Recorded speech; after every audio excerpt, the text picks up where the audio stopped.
Bo Peabody is an entrepreneur.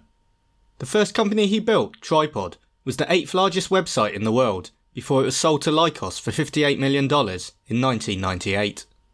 He then sold his Lycos stock a few months before the dot-com bubble burst and invested in real estate, all by the age of 28. So, was he lucky or smart?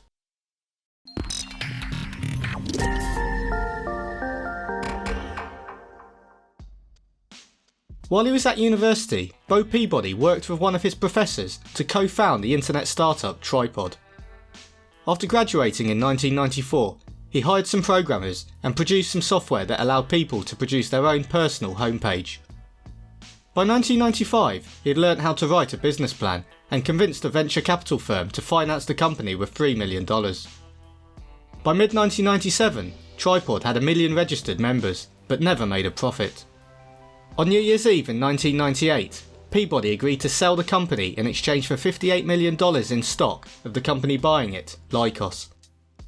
He wasn't allowed to sell his Lycos stock for 2 years, during which the stock increased in value 10 times the original worth. After the 2-year embargo, Peabody sold almost all of his stock and invested in real estate and bonds, increasing his wealth yet further. He believes he was smart enough to realise he was getting lucky. He has since co-founded 5 other companies. Luck is a big part of entrepreneurial life. Being unable to distinguish between being lucky and being smart is the biggest killer of startups. The best entrepreneurs can create luck. Peabody believes that lucky things happen to entrepreneurs that start companies that are fundamentally innovative, morally compelling, and philosophically positive.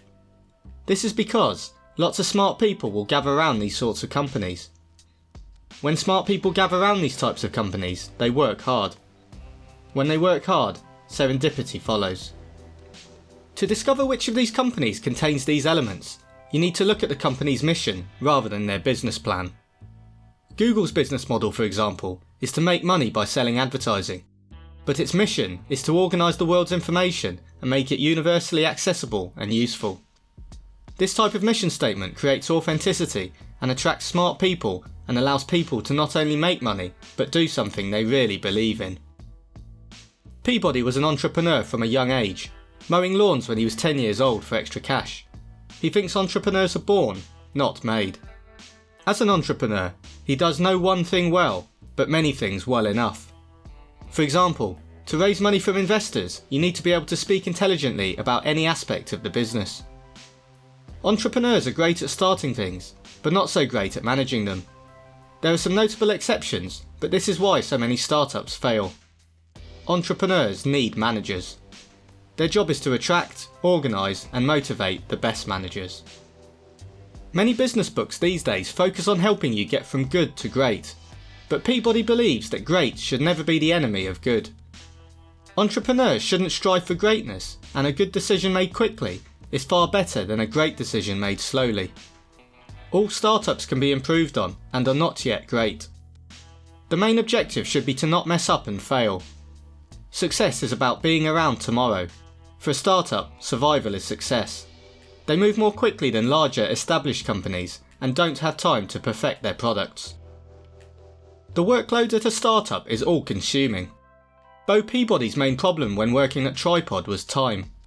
There simply weren't enough hours in the day to capitalise on every opportunity. Despite a large number of people telling him that he and his idea were crazy, what kept him going was his unconditional love for his startup. It was blind faith, and it is this sort of faith that helps the successful startups escape from the clutches of failure, as most startups teeter with it at some point. He convinced the skeptics into believers. Entrepreneurs hear the word no more than anyone else in business. This is because they are fundamentally trying something new or different, and most people are not paid to take risks. Peabody believes you must learn to love the word no as an entrepreneur to survive. When he received a rejection letter from the college he applied for, he rang the assistant director of admissions and said he rejected his rejection. He worked with the assistant director on a year-long programme to fix his deficiencies in his application. He applied the following year and was accepted. Peabody says don't ever accept a rejection. You should train yourself not to shut down when you hear the word no. You must always be gracious in every meeting and in any situation. being irate never pays. You will be tested often and be tempted to become defensive, but your ability to remain gracious is key, as the business world is a small place, and who knows what opportunities lie ahead in the future. Peabody's most important job at Tripod was working with the media. He created a playboy, slacker CEO persona, and the media coverage showed him skiing, cycling, anything but working, to perpetuate the myth that he was a 24-year-old CEO making millions of dollars without doing much actual work. A large amount of Tripod's value came from the press they received in such a short period of time. In fact, Peabody was working very hard, sometimes 100-hour work weeks, but this didn't sell newspapers. It was important to him not to believe what the media was saying about him. It was what convinced him to sell Tripod when he did, rather than believing the hype. The main job of an entrepreneur is to create a market for their startup's stock. To achieve this successfully, they need to understand that venture capitalists that can supply the money to keep a startup afloat in the early years are extremely busy. When presenting your business plan to a VC, you must know how to sell. You need to give your investors a picture of what the future will be, and then work hard to make sure it actually happens.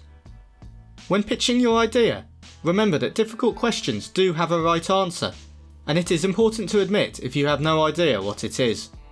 It is vital to know what you don't know. Bo Peabody considers the ability to know the difference between being lucky and being smart vital as an entrepreneur. The ability to keep your ego in check will allow you to achieve this, as your ego can be dangerous or useful. By using your ego wisely, it helps you to work hard, keep blind faith in your company, and gives you the confidence to sell your startup to investors, customers, and partners. So, was Bo Peabody lucky? Yes, but he was also smart enough to realise he was getting lucky.